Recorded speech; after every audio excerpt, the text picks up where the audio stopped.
So I hate to argue with those two gentlemen, but Noam Chomsky was a structural linguist.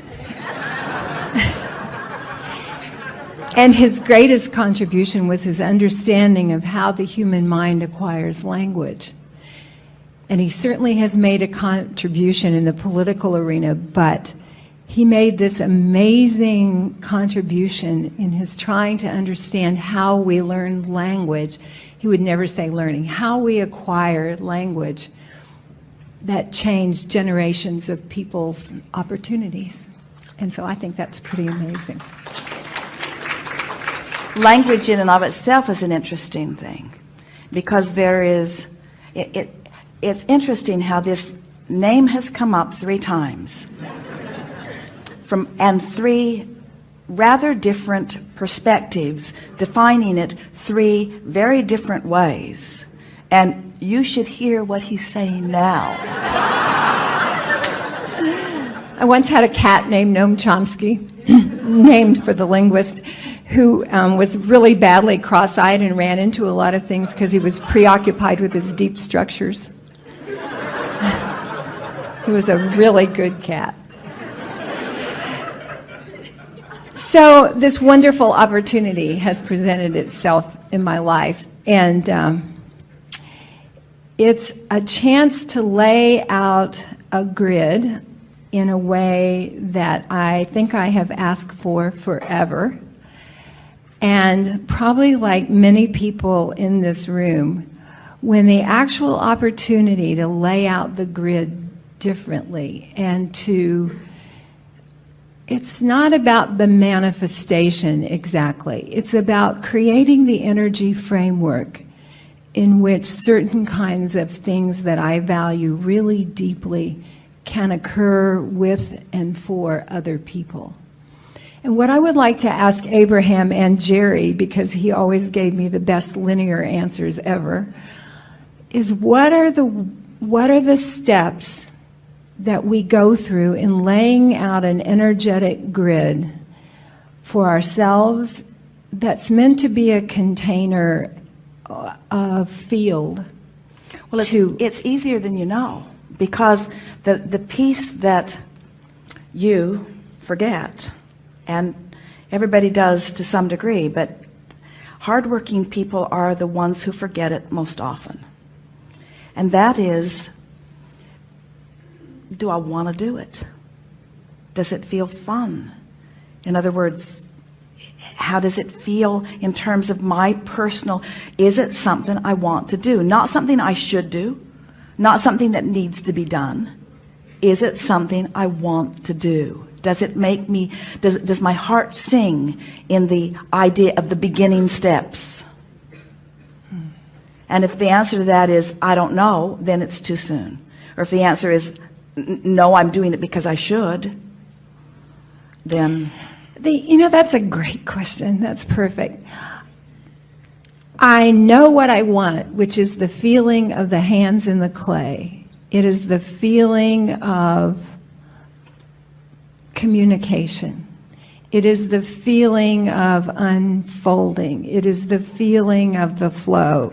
It is the feeling of being with. It is the feeling of participating together in an expansion that's more than either of us. You know those games you play where you say, which thing here doesn't fit? The kids play the games. It's all the things in the picture and what thing doesn't fit. Communication was the thing that didn't fit in there. Because everything else was about feeling, but the communication is in the trying to explain it. Not necessarily. When I think about communication, that's not what I think about. I think about partnership. I think about receiver and transmitter. I think about transaction. You didn't mean words? Doesn't have to be words. It's the feeling of it. So the question. So I know what I want, and what I don't know is, can I intentionally do work? I don't have another word for this. Can I take this opportunity and turn it into the things that I just am clear I want? Will this opportunity turn into what I want? can I co-create with this opportunity for it to feel the way I want it to feel? But feel the difference in what we're guiding here, because as you identify the establishing of a vibrational grid, doesn't it fill itself in? Do you have to turn it into something? And if you have the feeling that you're going to have to do some of the turning it into something, then your grid isn't where you think it is or where you want it to be quite yet. That's okay. So this is the question about the grid. Is that... You understand what we're saying about the grid? In other words, it's the grid, it's that going general. The grid is knowing how I want to feel. I know how I want to feel. I don't know how I'm going to do it or when it's going to come or where it's going to come from or who's going to bring it, but I know how I want to feel when it gets there. I don't even need to define what gets there. I just know it's because I want to, in other words, I want to be of value. I want to be of assistance. I want people to find resolution in their interaction with me. I want it to be meaningful. I want it to be big. I want it to represent the bigness of what I've been working toward. I want it to be understood. I want it to be well received. I want it to feel comfortable as that unfolds.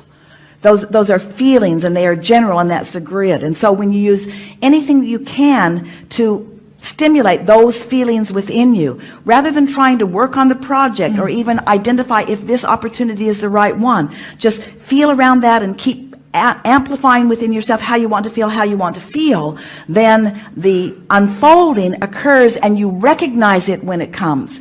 It's the difference between allowing it and banging it into place. That's perfect. That's absolutely perfect. So, oh, wow. That's hard for a hardworking person to let go of. Really hard. Really hard. And there are those who would say it's your ego is the problem. But we're talking about your focus being, but this is the subtle difference that we're all reaching to define. And it's that if you believe that you are a creator and that the way you create is by achieving a vibration that law of attraction responds to, then shouldn't every effort that you offer, hardworking person that you are, or shouldn't the majority of the effort that you offer be about producing the emotion or the feeling and trusting that the rest will fill in, because it will. This is the cart before the horse or the horse before the cart thing that we talk about with most people. Most people say, I want to feel a certain way, and I think that avenue will get me there. So they focus on that avenue, and then they get sidetracked. Where if they would focus on how they want to feel, a myriad of avenues would show themselves to them to get there. There is not an opportunity. There are opportunities everywhere around us. So I want to ask this question about aging. Is it just the habit of vibration and the habit of resistance that is what we experience as aging? And intention from non-physical. In other words, wanting exposure to in the same way that you brilliantly brought yet a third perspective to the name that had already been offered. Every phase of your life brings another perspective that adds a richness to the, and if you remained the same, that richness would not happen. It's varied perspective that adds to the richness of the whole, because from the source level, the grid is really well known. I can feel it. And I can feel it. And it can be filled in lots of different stages of life experience. So the attractive thing about this opportunity is it feels like it can be a new life stage. It can be, the 9th life, and I only thought there were going to be 3, so this has turned out really well, and really scary, and really wonderful. And well, it's some of those things, but some of that doesn't fit in the picture. In other words, well, the scariest part is confronting the closets to move, if you know what I mean. Remember Esther and her closets full of stuff? It has the feeling of excitement that I take as an indicator of, yeah, it's a good thing to do. It has the feeling of openness. Well, we have said to people at less evolved places in the creative discussion. Play it out in your mind both ways and see which feels better. Make a decision to do it and live with that for 2 or 3 days and see how it feels. Make a decision not to do it and play it out for 3 or 4 days. But that was before we had the profound discussion about the vibrational emotional grid. In other words, you have enough knowledge about how you want to feel and why you want to feel the way you want to feel, that if you will just sit tight for a little while, the answer will express itself to you in undeniable terms.